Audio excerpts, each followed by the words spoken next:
Perkenalkan, nama saya Herlina Aprianti, NIM 1910416911, kelas pagi A2, mata kuliah e-marketing, dosen Bapak Adi Mursalin, SEMM. Baiklah, di sini saya akan membacakan ringkasan bab 1, yaitu tentang menerapkan digital dalam pemasaran. Yang pertama pengertian digital. Pengertian digital menurut Bootcadle adalah sebagai lapisan semua media yang dapat digunakan oleh pengguna untuk memilih pengalaman sendiri dan mampu mendorong kemampuan para pemasar untuk menjembatani media, memperoleh umpan balik, menyampaikan pesan-pesan mereka kepada konsumen, dan membina hubungan dengan konsumen. Dengan kata lain, digital merupakan cara baru dalam menyampaikan konten atau isi kepada pemakai dan juga dapat digunakan untuk membina hubungan dengan pelanggan. Digital pula dapat memungkinkan kita untuk melakukan segmentasi terhadap audiens dan menyesuaikan pesan-pesan dengan cara bernilai dan dapat diukur. Yang kedua, pengertian pemasaran. Pemasaran didefinisikan oleh Dr. Philip Kotler sebagai berikut. Pemasaran adalah fungsi organisasi yang terus-menerus berhubungan dengan konsumen organisasi, membaca kebutuhan mereka, mengembangkan produk yang memenuhi kebutuhan mereka, dan membangun program komunikasi untuk mengekspresikan tujuan organisasi. Selanjutnya, yang ketiga, understanding digital marketing, di mana tujuan dari semua jenis pemasaran adalah untuk menjaga pelanggan yang merangsang penjual di masa depan, di mana alat komunikasi digital memungkinkan untuk terhubung dan membangun hubungan jangka panjang dengan pelanggan. Pemasaran digital sangat kuat dalam dua cara. Pertama, audiens dapat disegmentasi dengan sangat tepat, bahkan sampai faktor-faktor seperti lokasi saat ini dan interaksi merek baru-baru ini, yang berarti bahwa pesan dapat dan harus dipersonalisasikan dan dirancang khusus untuk mereka. Yang kedua, bola digital hampir sepenuhnya dapat diukur. Setiap menit dan setiap klik oleh pelanggan dapat diperhitungkan. Dalam digital, Anda dapat melihat dengan tepat bagaimana berbagai kampanye berkinerja, saluran mana yang paling menguntungkan, dan di mana usaha Anda difokuskan. Yang keempat, crowdsourcing.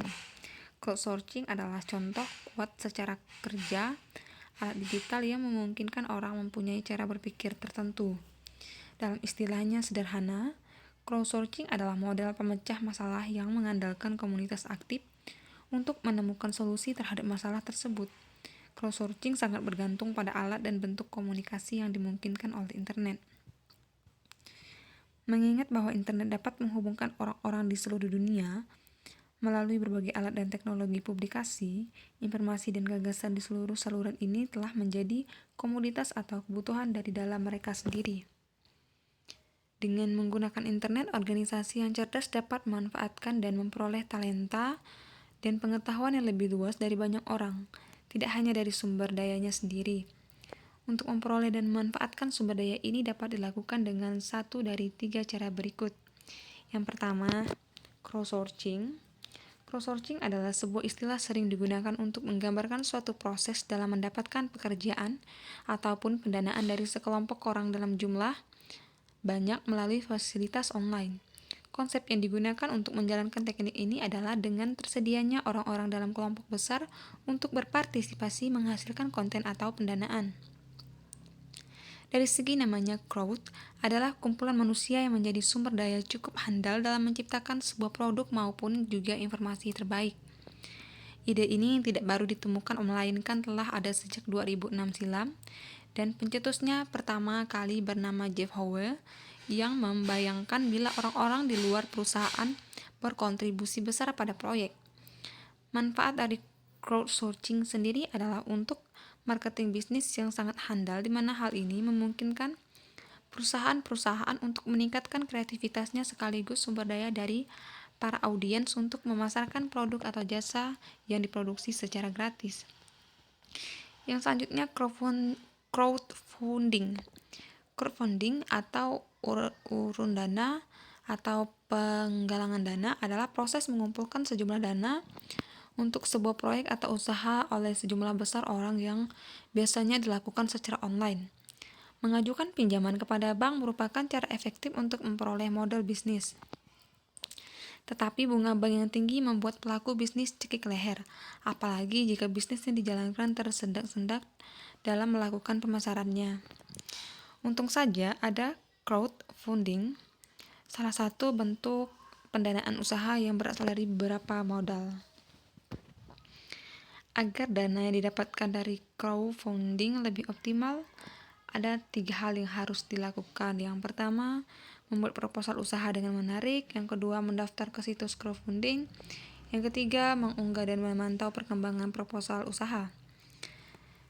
Di era modern ini, kamu sudah bisa mendapatkan uang dengan bermodalkan internet. Pundi-pundi yang dihasilkan pun lumayan besar.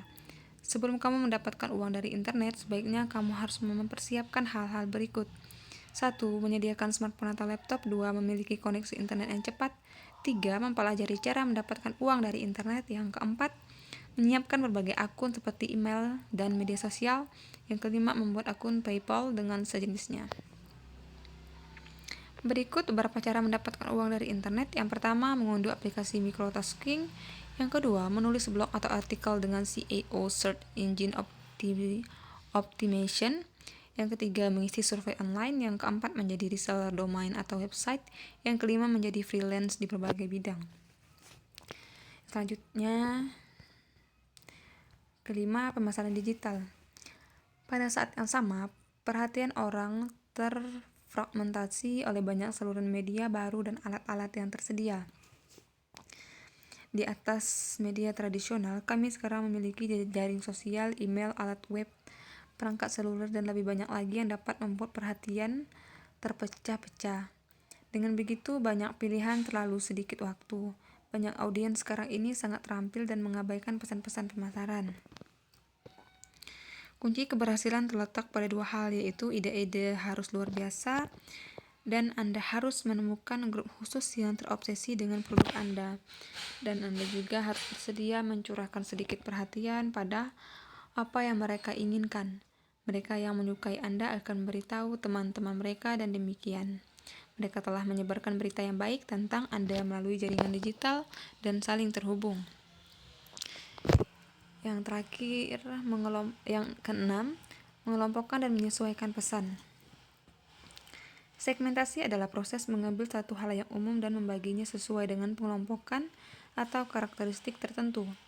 Setelah dikelompokkan, masing-masing kelompok dapat ditargetkan secara berbeda tergantung pada kebutuhan mereka dan merek. Misalnya, bank dapat melayani berbagai pelanggan, tetapi pesan-pesan disesuaikan dengan segmen-segmen yang dituju, seperti segmen generasi muda yang berpenghasilan tinggi, segmen pemilik usaha kecil, dan segmen pensiunan. Pesan-pesan yang disampaikan tentu akan sangat berbeda. Setelah segmen pemirsa dibuat, pesan yang dikirim juga dapat disesuaikan atau sering secara otomatis. Berkat ketersediaan informasi yang diperlukan oleh alat digital, ini bisa sekecil seperti menambahkan nama pelanggan seperti pemberian salam melalui email, atau sama pentingnya dengan menyesuaikan seluruh halaman konten dengan riwayat pembelian, koneksi, dan interaksi mereka terhadap merek. Sebagai contohnya, Amazon memberikan rekomendasi produk kepada pengguna berdasarkan item yang telah mereka beli, serta produk serupa yang dibeli oleh orang lain. Yang ketujuh, dapat diukur. Faktor kedua yang membedakan digital adalah kemampuannya dalam ukurannya. Karena dengan menggunakan hampir setiap tindakan di web dapat dilacak, ditangkap, diukur, dan dianalisis. Manfaat bagi pasar harus jelas. Meskipun media tradisional tidak diragukan lagi efektif, kadang-kadang sulit untuk mengetahui dengan tepat apa yang berfungsi, bagaimana cara kerjanya, dan mengapa. Analisis web juga dikenal sebagai analisis lalu lintas atau pengendalian web, berfungsi untuk meningkatkan efisiensi dalam memantau kesuksesan setiap web jangka panjang. Ini adalah metode untuk merekam dan mengevaluasi informasi tentang perilaku pengunjung, serta menghitungnya menjadi data statistik atau KPI. KPI sendiri adalah Key Performance Indicator adalah informasi statistik yang memiliki signifikansi nyata jika dibandingkan dengan data spesifik atau industri sebelumnya. Ini harus dipertimbangkan dalam jangka waktu yang wajar agar bisa melihat perubahan segi tren dan bukan sebagai fluktuasi sehari-hari biasa. Tujuan analisis web, banyak statistik kunci dihitung dan diamati sebagai bagian dari analisis web secara umum. Masing-masing indikator ini merupakan insentif untuk mengambil tindakan terhadap perbaikan. Yang terakhir, model TCAO.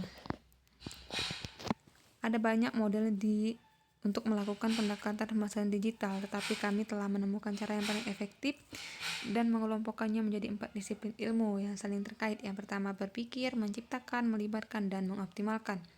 Pengelompokan ini menciptakan proses yang akan menghasilkan penggunaan taktik digital secara optimal.